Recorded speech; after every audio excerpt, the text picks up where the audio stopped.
Hi friends, welcome back to my channel. It's Marika Lake here, and this is my first video for 2024.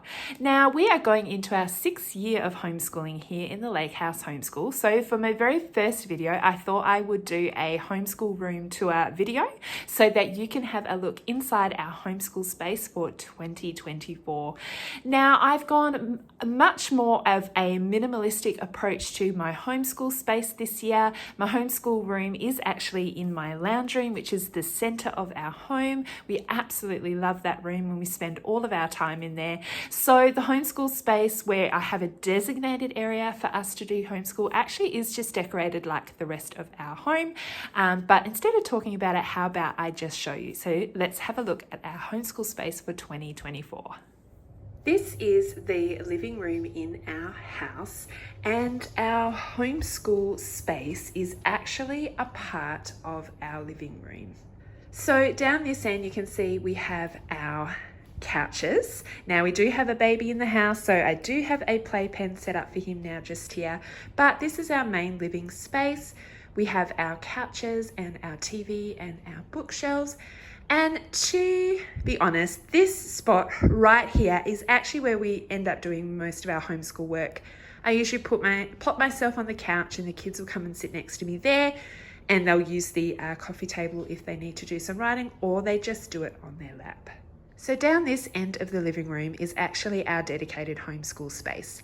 I have this dining room table set up in the middle here, and over the years we did all used to gather here and do our homeschool work, but as I said now, more often than not we actually sit on the couch. So we do use this table to do our arts and crafts. We love to do art and painting, so we generally use the table for that, and we actually use it as a second dining table. It comes in real handy. But we have our table here, and then along the back of the wall here we have these shelves that just house all of our homeschool books, board games, art supplies, and all that kind of stuff. This is our art trolley here, and we have all of our art supplies in here.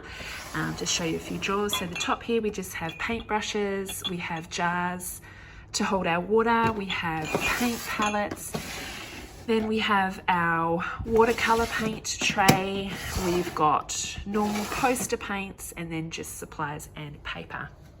And what the kids usually do is grab things off of there and sit on the table, or this is actually on wheels, so they can actually wheel it over here to the table, and they can create until their heart's desire. So we love our little art and craft trolley.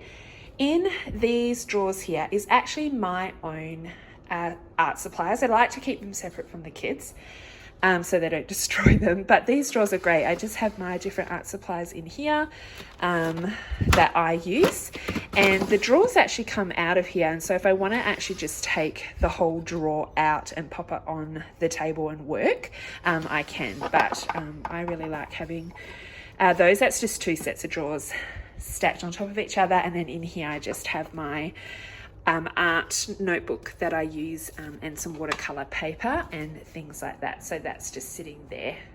Across the top here I just have my indoor plant collection happening. My homeschool space just generally looks like the rest of my house.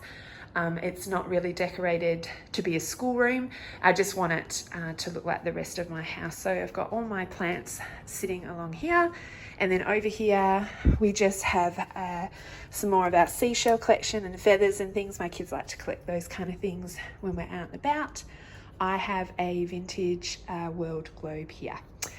Now I love these shelves. These are just from IKEA, and I've got baskets along the bottoms, and I've got the door inserts from IKEA across the top, and basically this just houses all the things that we may or may not be using. So in here you can just see we've got some of our supplies that we use, and the rest is pretty much just full of books.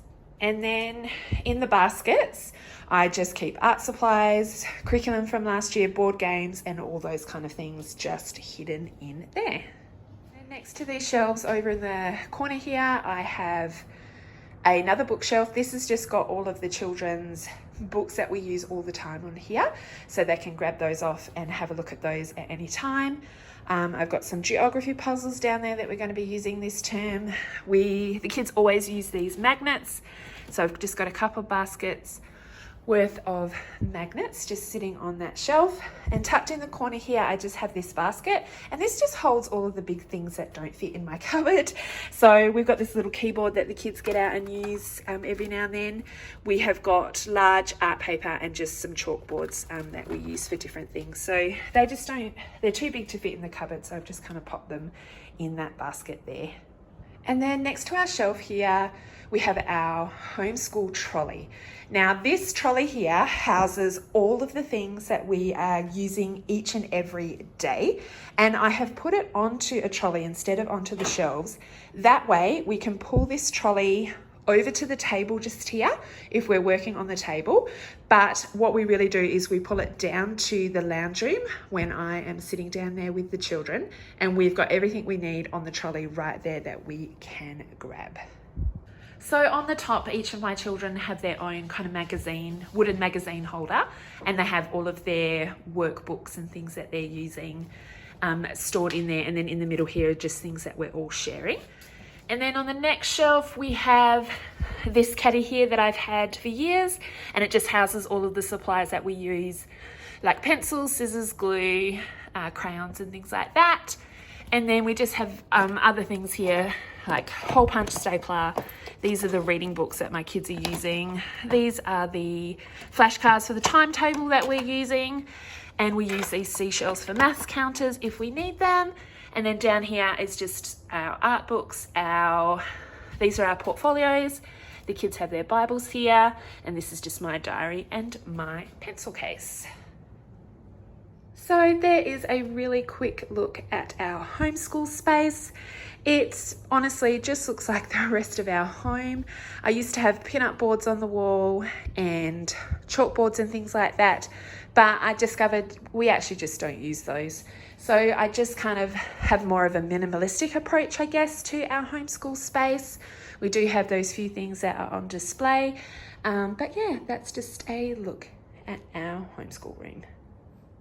Thank you so much for watching my video today. If you check out the description box down below, you can find some links to other videos that I have that you might be interested in. And don't forget to subscribe to my channel if you haven't already. Again, thank you so much for watching, and I'll see you next time. Bye.